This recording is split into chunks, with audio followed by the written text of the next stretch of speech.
Terkait dengan aktivitas penerbangan di Bandara Haji Arupara Selayar, Sulawesi Selatan lumpuh dalam 2 bulan terakhir.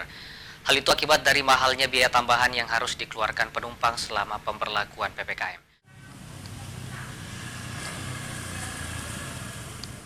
Jalur transportasi udara dari Bandara Internasional Hasanuddin Makassar ke Bandara Haji Arupara Selayar, Sulawesi Selatan lumpuh.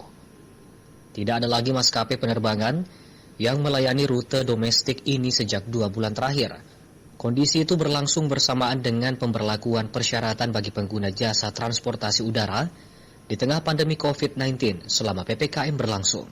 Mahalnya tes PCR dan swab antigen sebagai persyaratan wajib untuk penumpang pesawat udara membuat calon penumpang mengeluh dan lebih memilih alternatif transportasi lain menuju Selayar.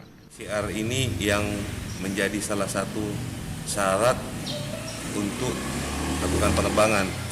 Jadi masyarakat mungkin ya banyak yang mengeluhkan terhadap PCR ataupun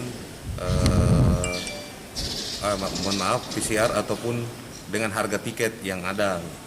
Jadi mungkin dari pihak maskapai mengeluarkan harga tiket yang standar, tapi ini PCR-nya yang memberatkan kepada pengguna jasa.